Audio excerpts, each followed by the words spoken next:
Hi friends, welcome back to కిడ్రాక్ Banu channel. ఈరోజు video వచ్చేసరికి ఏంటంటే మన వరంగల్లో చాలా ఫేమస్ అయిన భద్రకాళమ్మ టెంపుల్ కోసం స్టోరీ అనేది ఈ వీడియోలో ఉండిద్ది. మేము ఎలా వెళ్ళాము ఏంటి అనేది ఈ వీడియోలో మీకు క్లియర్గా ఇన్ఫర్మేషన్ అనేది ఇస్తాను. ప్లీజ్ వీడియో లాస్ట్ వరకు అయితే చూడండి.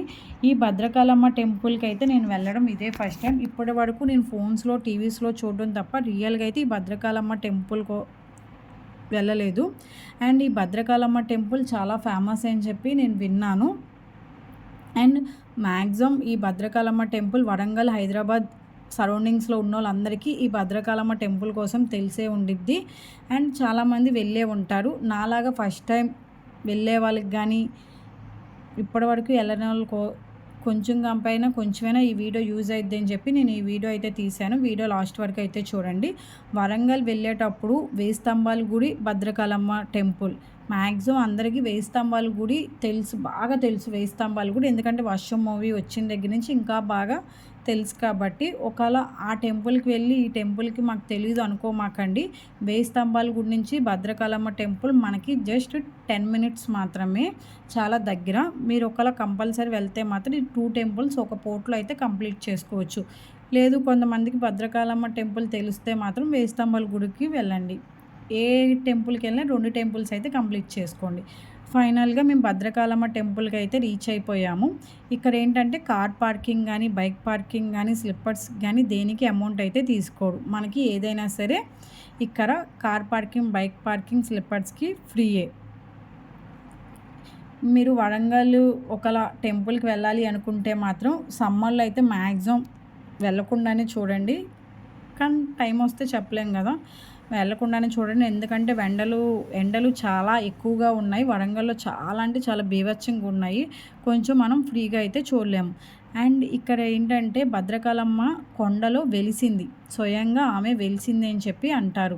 ఈ కొండల మధ్యలో ఫస్ట్ మనకి శివుడు, పార్వతి అనేది దర్శనమిస్తారన్నమాట. ఈమె కొండల్లోనే ఉండిద్ది. టెంపుల్ చుట్టూ కూడా మనకి కొండలే ఉంటాయి అన్నమాట. అండ్ టెంపుల్ పక్కన మనకి ఒక చెరువు లాంటిది, చెరువు అంటారు కోనేరు అంటారు నాకైతే తెలీదు, ఈ చెరువు లాంటిది అయితే కనిపిస్తుంది. ఫస్ట్ చూడడానికి అయితే చెరువు చాలా చిన్నగా అనిపిస్తుంది, కానీ కాదు, గుడి చుట్టూరు ఈ చెరువు అయితే ఉండిద్ది. అండ్ నిత్యం ఈ చెరువులో వాటర్ అయితే కంటిన్యూస్గా వాటర్ అయితే కంపల్సరీ ఉంటాయంట. మనం ఫస్ట్ అలా కొంచెం ముందుకు నడుచుకొని రాగానే, ఎండాకాలం కాబట్టి కాలేం కాలకుండా పైన పందిళ్ళు, కింద వైట్ పెయింట్ అన్నీ వేశారు. ప్రాబ్లం అయితే ఉండదు. కాకపోతే ఎంత వేసినా సరే మనం జర్నీ అయితే చేయలేం కాబట్టి అది. అండ్ ఇక్కడ కాలు కడుక్కోగానే ఆపోజిట్లోనే మనకి ఆవులది ఉండిద్ది మాట, గోమాతది. ఫస్ట్ మనం ఈ టెంపుల్లోకి వెళ్ళే ముందు గోమాతను దర్శించుకొని వెళ్ళాలి. ఎందుకంటే గోమాతను దర్శించుకుంటే మనం చేసిన పాపాలు కానీ లేదు ఏదైనా మైలు కానీ ఏదైనా ఉన్నా సరే పోతుంది అని చెప్పి చాలామంది అంటారు. ఎందుకంటే మన ఇంట్లో ఏదైనా అయినా సరే ఫస్ట్ గోమాతవి అవి జల్లుతారు కదా, వాటర్ సంథింగ్ అది. అలానే ఇక్కడ భద్రకాళమ్మ చాలా పవర్ఫుల్. ఆమె రూపం అన్ని దగ్గరికి వెళ్ళేటప్పుడు మనం కొంచెం జాగ్రత్తగా వెళ్ళాలి కాబట్టి ఫస్ట్ గోమాతని దర్శించుకొని వెళ్ళాలి అని చెప్పి ఇక్కడ అంటారన్నమాట. అందుకే ఫస్ట్ గోమాతని పెడతారు. ఇలా కొంచెం ముందుకి నడుచుకుంటూ వస్తుంటే మీరు ఇలా స్టెప్స్ దిగొచ్చు, ఫ్రీ దర్శనానికి వెళ్ళొచ్చు. మ్యాక్సిమం ఫ్రీ దర్శనం ఖాళీగానే ఉండిద్ది మామూలు డేస్లో. మరి ఇక్కడ అమ్మవారికి కొన్ని పూజలు ఆ టైంలో రష్గా ఉండిద్దేమో నాకైతే తెలీదు.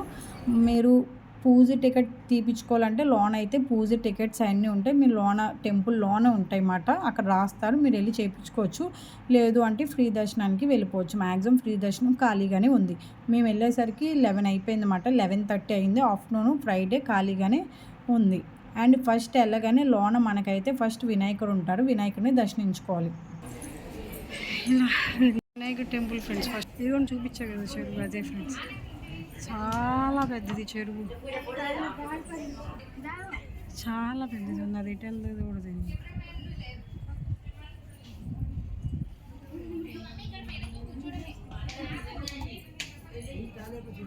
వినాయకుడి దర్శనం అయిపోయాక కొంచెం ముందుకు రాగానే అమ్మవారి ఎదురుగా మనకి హోమాలు చేస్తారన్నమాట. ఈ ప్లేస్లోనే హోమాలు చేస్తారు.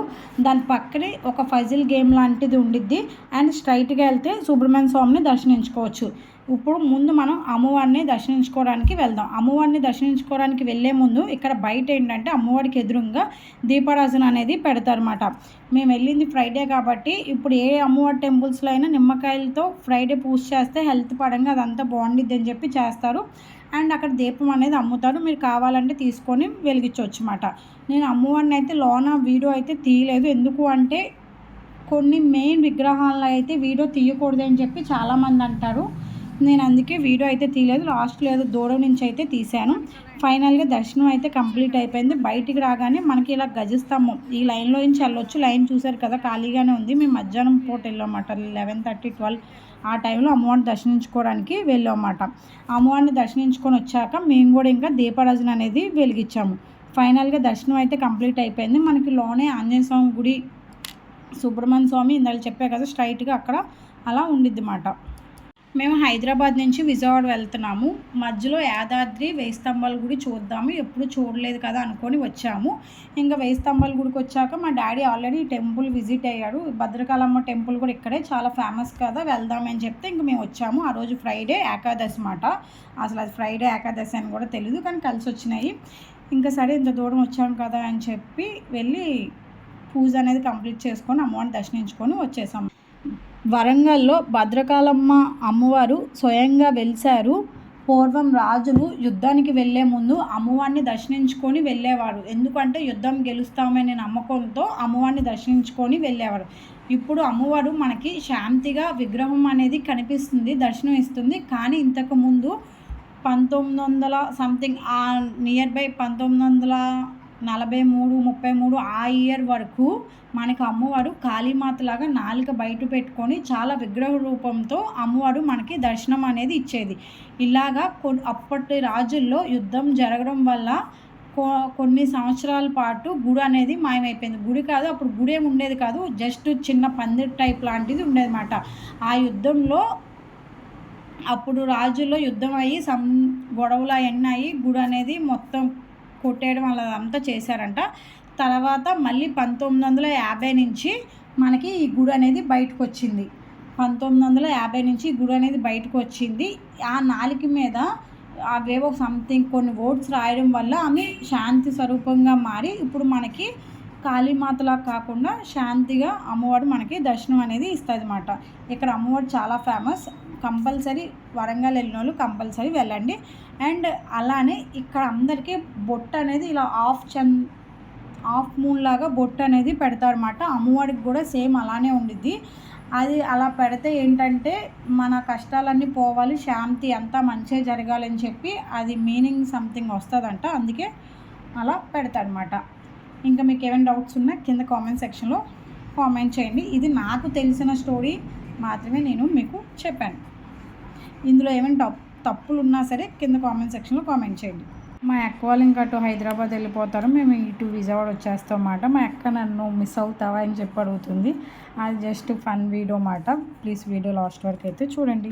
ఇదిగోండి ఫ్రెండ్స్, ఇక్కడ మా కృష్ణుడు ఉన్నారంట.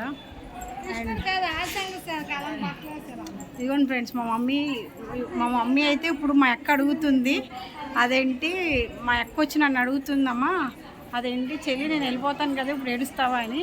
అలాంటివి ఏం మాకు లేవని చెప్పాను. ఇప్పుడు నీకున్నాయమ్మా అలాంటి ఫీలింగ్స్ ఏమైనా? అమ్మ అలాంటి ఫీలింగ్స్ ఏమి నీకున్నాయా? ఏమి లేవు. ఓకే, ఇప్పుడు మా డాడీని అడుగుతాను చూడండి. అమ్మో నీ హైట్కి నా ఇప్పుడు సైలాకి వెళ్ళిపోయిద్ది కదా, ఏమైనా ఫీల్ అవుతున్నావా? Send off bus stand feel అవుతున్నావా? ఏ కూతురు కోసం ఫీల్ అవుతున్నా మా డాడీ. ఇప్పుడు నన్ను వదిలేసి వెళ్ళిపోతున్నందుకు ఇప్పుడు నువ్వేం ఫీల్ అవుతున్నావా? చెప్పు. నేను ఇప్పటివరకు నా యూట్యూబ్ ఛానల్లో అప్లోడ్ చేసిన ఏ వీడియోలోనే కనిపించలేదు. ఫస్ట్ టైం నేను కనిపిస్తూ వీడియో అయితే తీశాను, చాలా ట్రై చేసా. ఈసారి నుంచి అయితే కరెక్ట్గా పద్ధతిగా తీస్తాను. ఇక్కడ పంతులు గారు పెడతాడు, ఇది అద్రాచంద్ర సంథింగ్ లడ్డు. పంతులు గారు ఇక్కడ ఎందుకు అందరికి ఇలా ఆఫ్ చంద్రం కింద బొట్టు పెడుతున్నారు తెలుసా? ఎందుకని? యోగిని గణములతో భద్రకాళి రూపముతో ఆవిర్భవించినదని పై దేవి భాగవత వచనంలో తెలుపుతున్నారు. అట్టి అమ్మవారు ఈ భూమండలం ఫైనల్గా అమ్మవారి దర్శనం అనేది కంప్లీట్ అయిపోయింది. మేము అక్కడ చిన్న ఫోటో అనేది తీసుకున్నమాట. చిన్నదైనా పెద్దదైనా అమౌంట్ అయితే ఒకేలా చెప్తున్నారు రేటు, చూసి తీసుకోండి. ఇంకా మా అక్క వాళ్ళని అటు బస్ ఎక్కిచ్చేసి మేము ఇటు ఇంకా విజయవాడకి మా జర్నీ అనేది స్టార్ట్ చేసాము. నియర్ బై 1:32 ఆ టైంకి అనుకుంటా స్టార్ట్ చేసింది. లంచ్ అన్నీ చేసేసాక మేము 5:15, 5:30 కల్లా ఫైనల్గా విజయవాడ అయితే రీచ్ అయిపోయాము. మీ అందరికీ ఈ వీడియో నచ్చిందని అనుకుంటున్నాను. ప్లీజ్ ఈ వీడియో నచ్చితే లైక్ చేయండి, షేర్ చేయండి. అలానే నా ఛానల్ సబ్స్క్రైబ్ చేయడం మాత్రం మర్చిపోమాకండి. Thank you for watching my channel. Bye.